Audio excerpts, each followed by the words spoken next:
apologize to the TSA. Just so a guy like, you know, they're doing one of these. Shouldn't all that matters be the moment we're living in right now? No. Oh, hello. How's it going?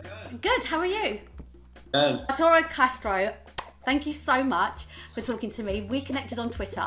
I was like the lunatic that was talking about Mr Corman before it actually got unleashed to the world. Yeah, and that was sort of like, took me by surprise, because like I didn't know that people would, like, that it was out already, and when you started talking about it on Twitter, I was just so elated, and I was, you know, I'm so close to Mr. Corman that I was just so happy that somebody had, like, to be able to geek out with somebody about how much I love the show. Yeah, I just hope I didn't like go too far with my review. I think the DM was like a story in itself. I broke down every emotion I felt. It was 4 chapters, and some with outside references. I haven't gone through all of them yet.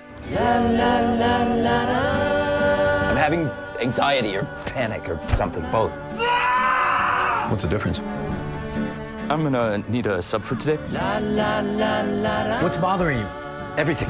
It just feels like I blew the whole thing, like I suck as a person. Listen, congratulations. What an incredible, refreshing, beautiful, funny series. So unexpected. You play Victor Morales. Tell me, like, I cried, I laughed, I enjoyed it so much. What did you feel doing this? For me, it was such a, I lived in New York, and I flew to Los Angeles to meet with Joe for a chemistry read. And, you know, the surreal fact, it's like a roller coaster when you're an actor sometimes, that you're just like flying somewhere, and like it all sort of hinges on this one meeting. And I remember I met with him, and I loved the material so much, and I walked out of there thinking, like, if all I got to do, if all this was that I got to play with Joseph Gordon-Levitt in a room, pretend to be a character, and like we're on stage playing, then it was like well worth my time, and a good story for the future. And then when I booked it, and then we started shooting, I got to know him in a deeper way, and it was just such a it's an acting masterclass working with him, and he's the type of person that will listen to everybody on set. You know what I'm saying? Like, he'll make everybody feel like they're part of the process. So that was one, and 2, it's a show that literally pulled me out of the height of the pandemic. Yeah, I love this. Like, we're all stuck indoors, binging everything, and then you get to go and do this series. Is it New Zealand you were all in? I mean, yeah, and the thing is, like, I felt like I was from the future, and I had some really terrible news for them, you know?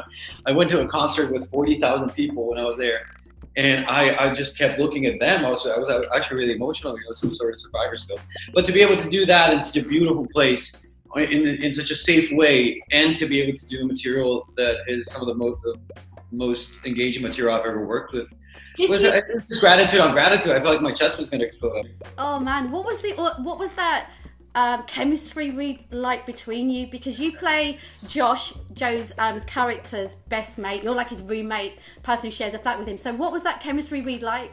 It was funny, but you know, I'm such a sarcastic person, and Joe is so literal.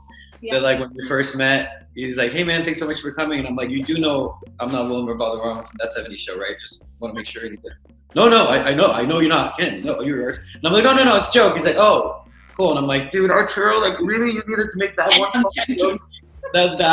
This is the moment. But that chemistry read was wonderful. I mean, it's just the first part is surreal, right? You're like, "Oh, right, this person I've been seeing since I'm like." So were you a fan? Like, did you rate him? Do you love him? Okay. And I'm a huge fan of him as a human. Like, he's been famous for like 30 years, and he's still a well-adjusted human being. That takes superhuman, you know, empathy yes. from a person. So it was just a really fun process. And then, you know, you shake hands and you hope for the best, and then on my flight back to New York, I landed to the news that I booked it, and I freaked out. Nobody seen me in the airport. Like, apologize to the TSA. Just saw a guy like, you know, they're doing one of these. Love it. But yeah, it was amazing. And then, you know, obviously, like you said, you know, Joe's somebody that's respected in acting. He's somebody you admire. You're going to shoot during a COVID time, which is nuts. You're there, so you've got to really trust each other. And this series was really intimate in that way as well. You lot had to be vulnerable. Did you just click even quicker because of the time that we were living in? Yeah, I mean, also, like, I think he showed me such a great amount of respect, as like, he didn't really have to, like, you know, it's not that I'm a hired gun or anything, but like, you know, it's his show, and he was so generous giving my character his own life and sharing the stage. Like, he's so generous and really places himself in positions to let other people shine. So yeah, of course, like my sort of loyalty to him and gratitude just went deep. I love that as well, because I was like, you know, he's got to be confident in his own talent, that he can share the screen, because you got a whole episode just to you, Mr. Morales. I mean, you watch this shit, like he can very easily act circles around me, and the fact that like no, sorry, Joe, stop, no, Arturo, I'm gonna say stop. This is me, not you. You killed it. Listen. You, even when you had the smaller moments, the subtlety, the way you played your character and how much you connected with him, and just, it was beautiful. So please don't undersell yourself. But I appreciate that. I'm not being false. All I'm saying is that, like, he has so much more experience than me, and he never once made me feel like I didn't belong there. And that sort of gives you the confidence to then, you know, do the best work that you can. Hi, this is Joshua Corman. Josh Corman sounds sort of like Joseph Gordon. He's not me. And I started imagining what my life could have been like. So what do you do? I teach 5th grade. Shut up, I love you. Having him be a teacher was something that I've always kind of wanted to do. And the story of Mr. Corman is, what if some things had turned out a little different in my life? Punch Bucky, Okay. David. You always had something against David. I don't have anything against David. He's just a bad person. 7. Yeah, but you can be a bad person when you're 7. But there's a moment that's highly emotional in the Many Lives episode, and I never worked with a director who's also an actor, and so as soon as I left my trailer, I realized that nobody was talking to me, and I was like, something I said, and when I got to it, it was because he made sure that I was as concentrated as possible, that nobody was coming and asking me questions to get me out of the moment, and the set was like definitely quiet. He let me have my moment. He came, he's whispering direction with me. He's just keeping me in that zone. And it's so, like, I've never been, you know, you have to explain that to people that don't act, right? Like how sort of distracting it can be to be asked a million questions when you're like trying to have this big emotional moment. And with him, it was just sort of, I realized the benefit of working with somebody that knows what works for him as an actor as well.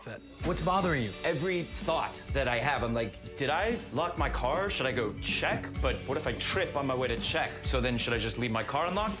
Wow. I think we went too narrow on that one. And I want to gush a second about, like, people, I will obviously watch Mr. Morales on the 20th, but it was my daughter, the girl that played my daughter, Miley, it was her first job. Wow. And her first job at all. And like to be able to go into such a big production and fight. And the first time she was ever on an airplane was for the show. And she absolutely killed it. And, you know, to gush a little bit more about Joe too, he's been an actor since he's a child. And the way he made that set, not just comfortable for her, but like to let her know that there are no mistakes, that she has to, like, the confidence that he instilled in her, and that we both try to guide in her, and like the product that came out from it is one of my proudest moments in the entire set. Yeah, she was awesome, so cheeky, so fun to watch. That episode. She's such a sweetheart in real life, and she was always felt bad. I know, she was so like click, she's giving you some. But do you know what was interesting? There were loads of different reasons I loved it, but one of the reasons I loved that episode, and I'd like to hear from you on this, is very often if you're a person of colour or you're anybody that's a marginalised group in any form, the story is always about your ethnicity, your race struggles, your sexuality struggles. It's always based around that, but it felt to me that was secondary. Yes, we're seeing a Latin character, but we're seeing this dad who's like a single dad. You know, his daughter lives with his ex, trying to navigate life, trying to build a bond with his young daughter. And it was about that rather than, hey, look, I'm Latin. Nothing to do with me. And that was one of my favorite parts about working on the show. Listen, nothing against, I think every story has its place, and I'm glad that people express themselves that way as well.